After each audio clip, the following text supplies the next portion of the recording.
The year was 1916. The Great War had been going on for almost 2 years. The Germans' plan to take France within 6 weeks had not been working out. So the Germans came up with a plan to get rid of as many Frenchmen as possible as quickly as possible. They decided to attack the city of Verdun, France. The city was once an important strategic position in past conflicts. Verdun may not have been the best strategically, but it was a symbol for French defensive power. The Germans knew that the French would defend it no matter what, and to take Verdun would be a huge blow to the French morale. In January of 1916, German plans to attack Verdun were detected by the French military. Many weapons, supplies, and thousands of soldiers were brought to Verdun to prepare for the attack. Drop and give me 20. Transporting these supplies and men became a problem for the French army because the Germans had damaged the main rail supply lines that went into Verdun. The only way the French could bring supplies into Verdun was by a single road. This road became so important to the French that there were 6 officers put in charge of making sure traffic was constantly moving and that the road was always repaired. Any vehicle that broke down was dragged to the side of the road and ditched there. The road itself was protected by military police, cavalry, and fighter planes. Without this road, the French would have lost the battle. It was later renamed Voie Sacrée, which means Sacred Way in French, and there is a memorial dedicated to this very important supply route.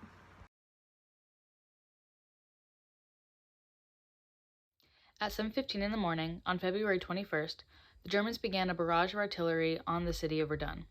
Later that day, the Germans used infantry to push French lines. By the end of the day, the Germans had made a considerable advance on Verdun.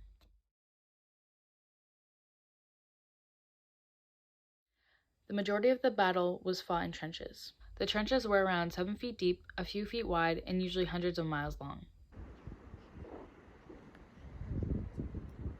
Sandbags were used to stop bullets, and barbed wire was used to slow down the advancing enemy. The trenches were effective when used in battle, but the living conditions in the trenches were not ideal.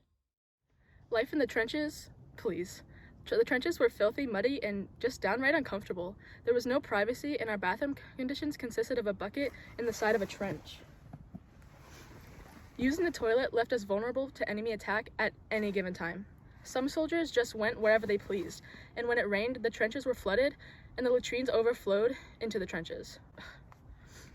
Many soldiers developed trench foot and many other diseases such as typhoid fever, which was sometimes deadlier than the Germans themselves. The Battle of Verdun was one of the deadliest battles in World War I. Both the Germans and the French were heavily armed with lots of artillery. In fact, the Battle of Verdun was mostly fought with artillery. All of these artillery shells being fired back and forth between the Germans and the French created many craters in the ground. These craters are a reminder of the battle and everything that happened during it.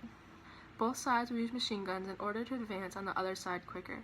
Despite them being heavy and somewhat difficult to use while moving forwards, they were able to shoot 400 to 600 rounds per minute, which was extremely effective on oncoming troops.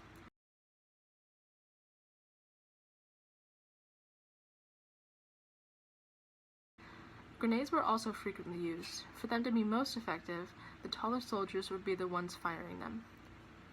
Another weapon that was used was flamethrowers. The Battle of Verdun was actually the first time that they used flamethrowers.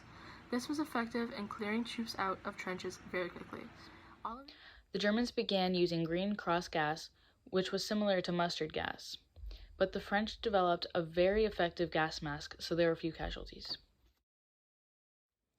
When the war broke out in 1914, a lot of countries had not completely adapted to modern war. One example of this was their uniforms. Both French and German militaries had not updated their uniform for many years. The French uniform was almost the same as the ones used during the Napoleonic period. At the beginning of the war, French infantrymen wore dark blue coats, bright red trousers, and dark blue hats. The bright colors proved to be dangerous in modern war, but traditionalists insisted on keeping the uniform. In July of 1914, the horizon blue uniform was adopted. They called it that because they believed the soldiers wouldn't stand out against the blue horizon. The French were the first to introduce steel helmets. They were called Adrian helmets, and they were made to protect soldiers from shrapnel.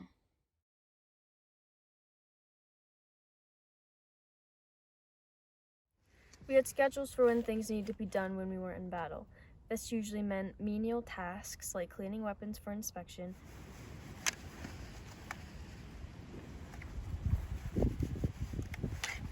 fixing barbed wire, repairing collapsed trench walls,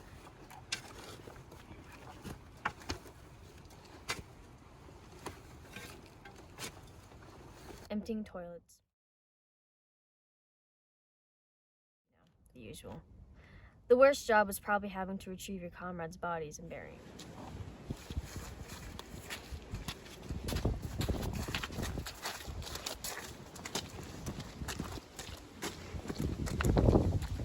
It was uncommon to find a man and not be able to tell who it was.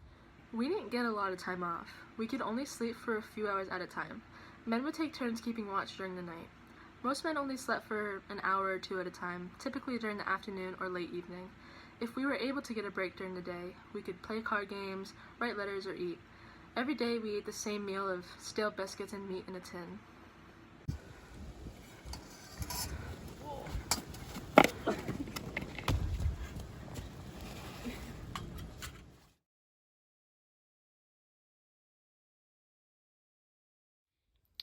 Lasting from February 21st to December 18th, 1916, it was the longest engagement during World War I. The French took back the forts that the Germans had taken over 4.5 months. The French pushed the Germans back almost to where they had started, and the Germans surrendered. 11,000 were taken prisoner and paraded through the city.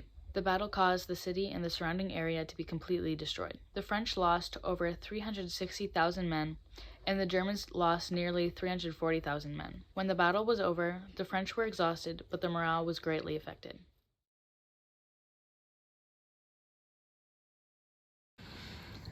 I was 17 years old when I went to fight in World War I. I wanted to fight for France and all that she stands for. I also thought the battle would be a fun adventure and it would be over in a few weeks. I would learn combat, maybe make a few friends along the way, and meet new people and fight for my country. What I didn't know is that I would see so many dead bodies, and I would be in one of the most bloodiest and longest battles to last in World War I. Going to war takes a lot of courage, to say the least. Losing buddies you make strong relationships with and watching them die in front of you and taking care of their body takes a lot off of a person. After I came back from war, I was experiencing bad dreams, flashbacks, and having difficulty sleeping. The doctors later diagnosed me with what they call severe shell shock. Going to war can take a severe mental toll on a person. I still have a hard time coping with it and what I've been through, and every day is a struggle trying to forget it and keep it in the back of my mind. I am thankful that I was one of the not so many soldiers to walk away from war alive.